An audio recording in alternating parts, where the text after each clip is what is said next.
Good day, everyone. I am Rasidi Muhammad, and today I will be discussing the 6.9 to 6.10, which are the patterns of cohesion and the rheme and theme. So now let's start with the patterns of cohesion. So what is cohesion?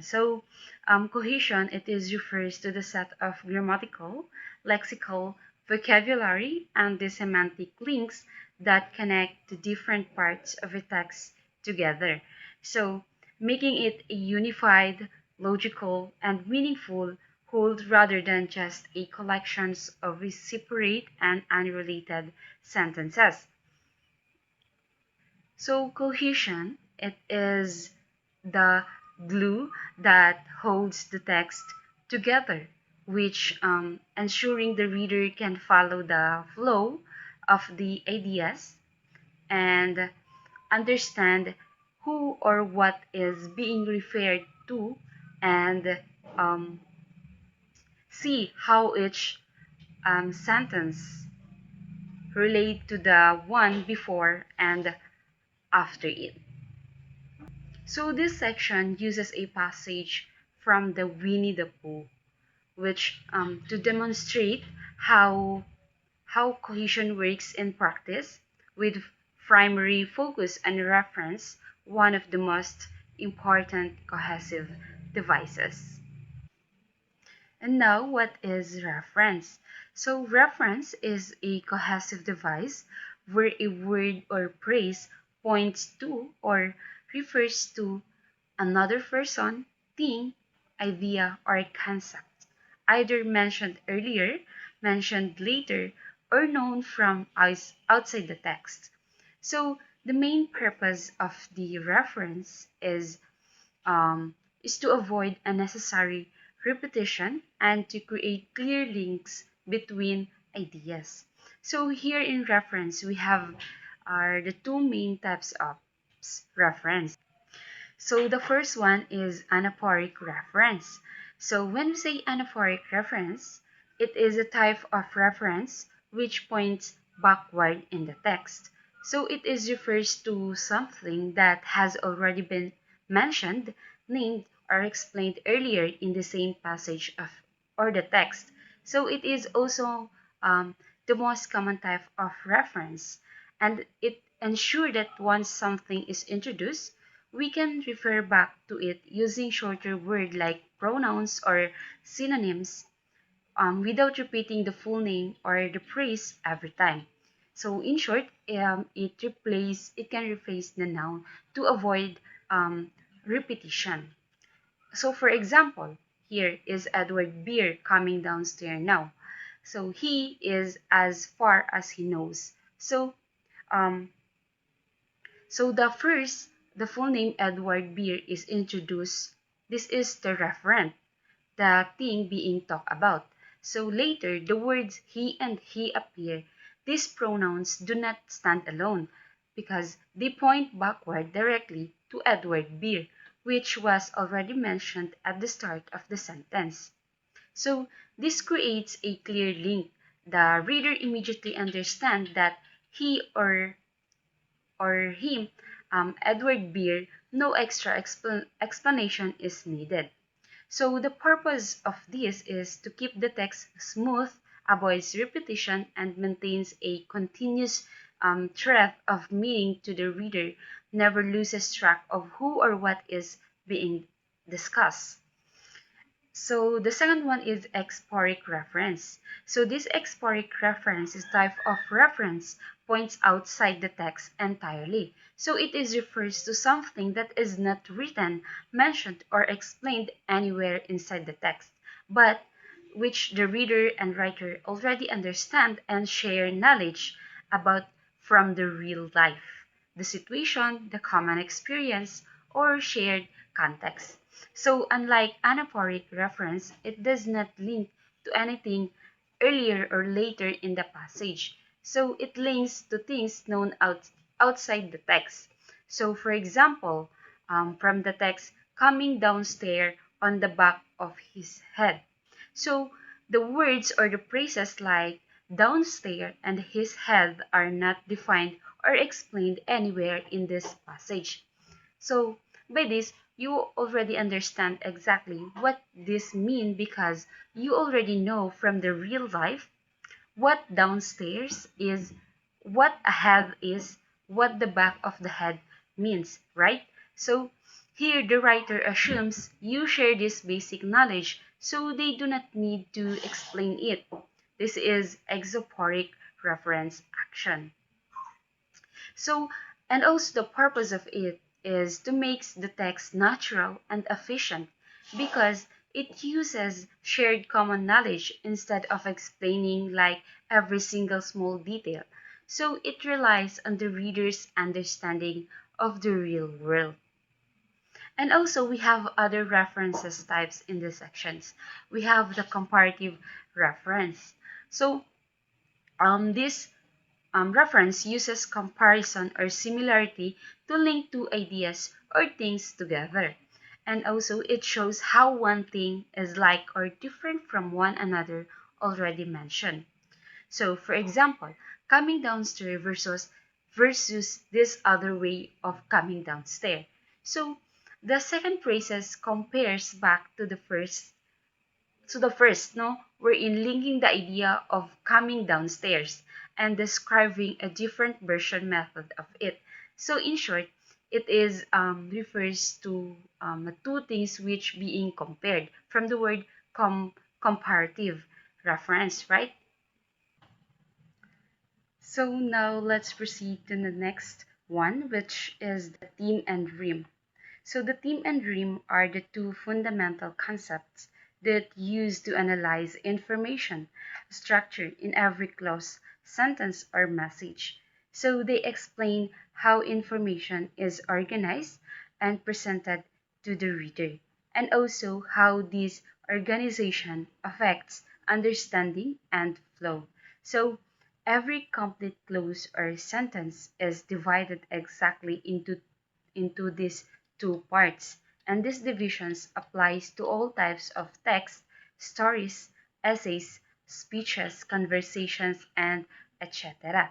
So now let's discuss first the theme.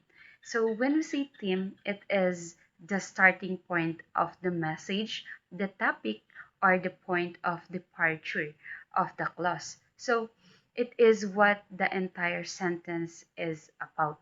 So it is usually appears first at the start of the clause, and it carries given or known information, information the reader already knows, or information that has already been introduced or established earlier in the text. And also it set the stage. It tells the reader what subjects we are going to talk about before we add details about it. So in short, the theme, it is the main point or the starting point of the sentence or the phrases. Now let's proceed to rheme. So the rheme is the rest of the clause. So it contains the new information, the details, the explanation, the comment, or the message itself. So it is what is said, explained, or added about the theme. So it comes after the theme. It carries unknown or new information, facts, details, or ideas that the reader did not know yet or that are being added to the topic. So the importance of the rheme, um, which acts exactly like supporting information or explanation for the theme. So it describes, explains, or gives details about the topic or the theme. So um, it's very important or simple rule to remember. The theme is the topic or the starting point. The rheme is the details or the supporting information about the topic. So why this theme and rheme matters? Because it controls the flow of the information. How you choose your theme decides what the reader focuses on first, and the rheme tells them what you want them to know or understand about the topic. So together, they build the texture and styles of a text. So now let's proceed to the different types of theme. So we have first here the topical theme. So when we say topical theme, it is a what we call this is the most um, fundamental, basic, and core type of theme, and it exists in every single clause, sentence without exception. So the topical theme, it is the actual main topic, subject, or content element of the clause. It can be a person, thing, place, idea, or concept that is being talked about. It is also what the sentence is really about. It can be the grammatical subject, but it can also be an object, an adverbial phrase, or a time, place, phrase, as long as it is the main topic placed at the start for a focus. So in short, it is the main topic. So for example, Hinagway is a tropical theme. So the topical theme here is the Hinagway because this is the main topic and the thing we are talking about, right? And the rheme here is the tropical theme. Um, this is the new information explaining and describing what is Hinagway, right? So another example is the ancient ruins attack thousands of tourists every year. So, as we can see here, the theme is the ancient ruin. So, because this is the main topic, right? And the rheme here is attract thousands of tourists every year. So, this is the rheme, wherein the details about it or the supporting ideas of the theme, right? So, here it introduces the core subject of the message and everything after it explain or describe the subject. So now the second one. So here is the textual theme. So when we say textual theme, these are linking or connecting words only. So they do not carry any content or meaning themselves. Their only job is to connect things or and to connect this clause sentence to the previous text or to show how this idea relates to the idea said just before it. So they guide the reader, they show if the idea is adding to what was said, contrasting it, explaining a reason, showing sequence. So common words use however and but, because, then, although, so therefore, and moreover. So a textual theme is always followed immediately by the topical theme or the real topic. So for example, however decorates would deliberately challenge the church. So, as we can see here, the textual theme is however, because this word links back to what was said before. It also tells the reader what I am going to say now is different, contrast with what I just told you. It has no meaning on its own, it's only a linking function. So the topical theme here decorates because now we get to the real topic of this sentence. And the rheme here is would deliberately challenge the church because new information about the decorates, right? So another example here. And the researchers were disappointed.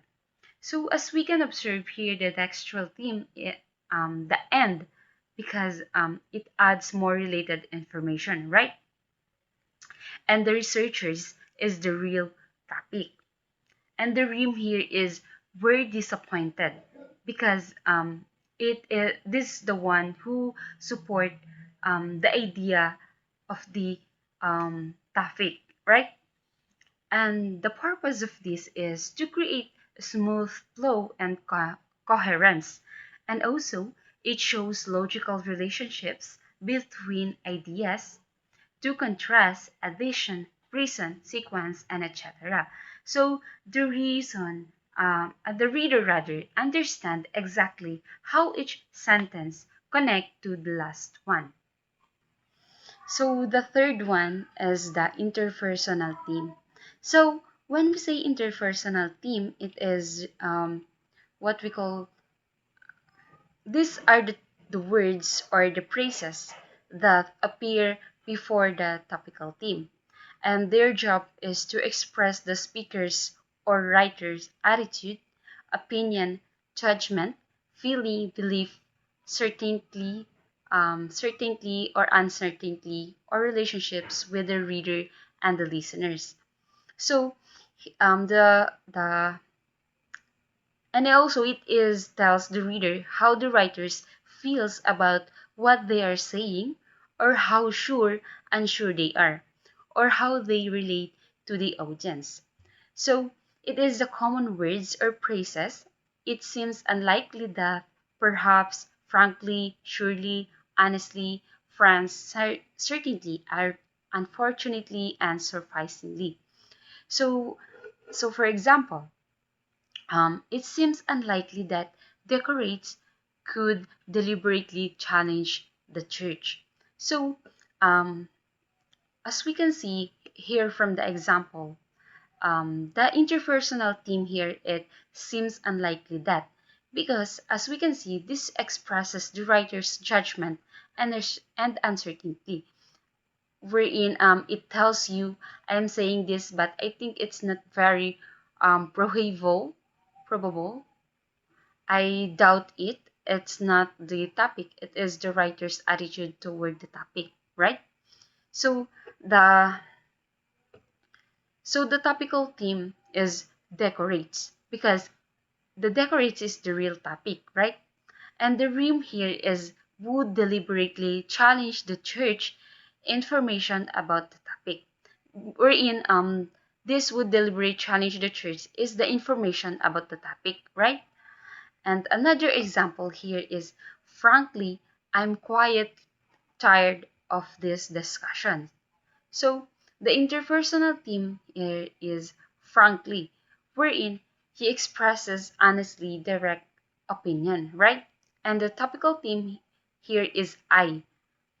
And the rheme, am quite tired of these discussions, because this is um, the rheme of this phrase or sentence. So the purpose of this is to add the writer's voice, personality, judgment, or relationship to the text. And also it changes the tone, the formal, casual, certain, doubtful, opin opinionated, and etc. And the fourth one is the multiple theme. So this multiple theme happens when two or even three types of theme are combined together at the start of one clause. So um, it also standard fixed order, wherein combined they always follow this exact order, wherein textual theme, interpersonal theme, and topical theme. This means that the first connect to previous text, then show your attitude, finally introduce the main topic. So this builds a complex layered starting point for the message. So um, for example, because of course the dining game is a clumsy dance of blunders and misunderstandings. So, as we can see here is from the example, um, the textual theme is because it links to previous ideas, wherein it shows reason and cause, right? And as we can see, the interpersonal theme here is, of course, because it expresses shared knowledge, obviousness, and we all know this, right? And the third one is the tactical theme, which is the dining game. Finally, the real main topic of the sentence. So the dining game is the topical theme, because it's the final real or the main topic of this sentence. And the rhyme here is a clumsy dance of blunders and misunderstanding. As we can see here, that the rhyme is because this is the new information about the topic or the supporting information about the main topic. So another example, um, and frankly, I think that's an excellent idea. So the textual here is and because it add more, right? And the interpersonal, frankly, because frankly, honest opinion, right?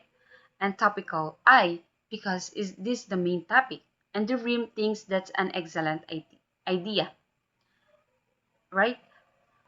So the main purpose is to create complex, rich, natural expression. It lets you connect ideas, show attitude, and introduce topic all in one smooth opening.